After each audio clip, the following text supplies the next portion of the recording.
ராம் ராம் பெரியவாசரம். இன்றைக்கி 79வது ஸ்லோகம் பார்க்குறதுக்கு இருக்கோம். வழக்கம் போல் கடைசியாக பார்த்த இந்த 3 ஸ்லோகங்களை இப்போ சொல்லிவிட்டு புதுசாக ஆரம்பிக்கலாம். हरक्रोधज्वालावलिभिः अवलीढेन वपुषा गभीरेतेनाभिसरसि कृतसङ्गो मनसि जः समुत्तस्थौ तस्मात् अचलतनये धूमलतिका जनस्तां जानीते तव जननि रोमावलिरिति यदेतत्कालिन्दी तनुतरतरङ्गाकृति शिवे कृशे मध्ये किञ्चित् जननि तव यद्भाति सुधियां विमर्दादन्योन्यं कुचकलशयोरन्तरगतं तनुभूतं व्योम प्रविशदिवनाभिं कुहरिणीं स्थिरो गङ्गावत्तः स्तनमुकुलरोमावलिलता कलावालं कुण्डं कुसुमशरतेजोहुतभुजः रतेर्लीलागारं किमपि तव नाभिर्गिरिसुते बिलद्वारं सिद्धेः गिरिशनयनानां विजयते. இந்த 79வது ஸ்லோகத்தில் நம்ம வேர்ட் ஸ்பிளிட்ஸ் எல்லாம் பெரிய ப்ராப்ளம் இல்லை. 4வது லைனில் மாத்திரம் முதல் வார்த்தை சமாவஸ்தாஸ்தேம் நோன்னு இருக்குது. அதை தேம் நஹான்னு அங்கே பிரிக்க போகிறோம். நம்ம சொல்கிறதுக்கு சௌகரியமாக அங்கே பிரேக் எடுக்கிறதுனால சமாவஸ்தாஸ்தேம் நஹான்னு அங்கே பிரிக்கிறோம். மற்றபடி பாக்கியெல்லாம் அப்படியே தான் இருக்க போகிறது. இந்த ஸ்லோகத்தில் நிறைய வார்த்தைகள் ஒரு வார்த்தை விளையாட்டு மாதிரி அப்படி பிரயோகம் பண்ணியிருக்கார் ஆச்சாரியால்.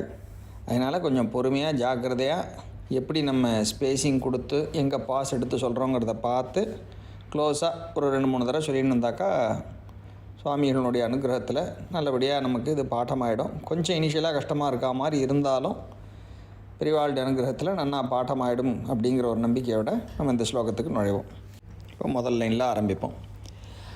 நிசர்கக்ஷீணஸ்ய निसर्गक्षीणस्य निसर्गक्षीणस्य स्तनतटभरेण क्लमजुषः स्तनतटभरेण क्लमजुषः स्तनतटभरेण क्लमजुषः नमन्मूर्तेर्नारीतिलक नमन्मूर्तेर्नारीतिलक नमन्मूर्तेर्नारीतिलक शनकैस्तृट्यत इव शनकैस्तृट्यत इव शनकैस्तृट्यत इव.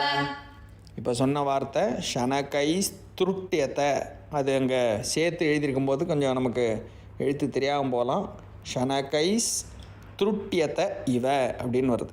சேர்த்து தான் சொல்கிறோம், அதனால் சேர்க்கும்பொழுது ஷனகைஸ்துருட்டியத்தை இவ அப்படின்னு வருது. அடுத்த லைன் பார்ப்போம்.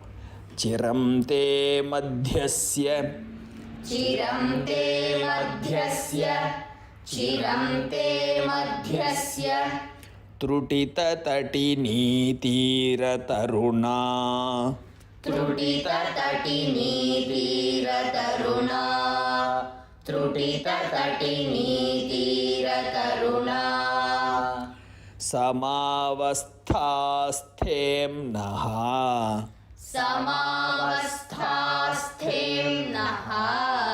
समावस्थास्थेम्नः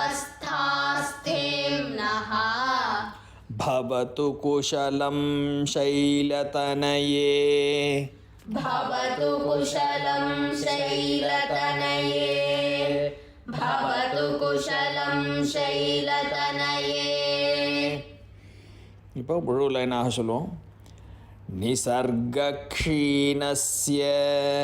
स्तनतटभरेण क्लमजुषः निसर्गक्षीणस्य स्तनतटभरेण क्लमजुषः निसर्गक्षीणस्य स्तनतटभरेण क्लमजुषः नमन्मूर्तेर्नारीतिलक शनकैस्तृट्यत इव नमन्मूर्तेर्नारीतिलक शनकैस्तृट्यत इव नमन्मूर्तेर्नारीतिलक शनकैस्तृट्यत इव चिरं ते मध्यस्य त्रुटिततटिनीतीरतरुणा चिरं ते मध्यस्य त्रुटिततटिनीतीरतरुणा चिरं ते मध्यस्य त्रुटिततटिनीतीरतरुणा समावस्थास्थेम्नः भवतु कुशलं शैलतनये समावस्थास्थेम्नः भवतु कुशलं शैलतनये समावस्थास्थेम्नः भवतु कुशलं शैलतनये அடுத்தது ரெண்டு ரெண்டு லைனாக சொல்லுவோம் निसर्गक्षीणस्य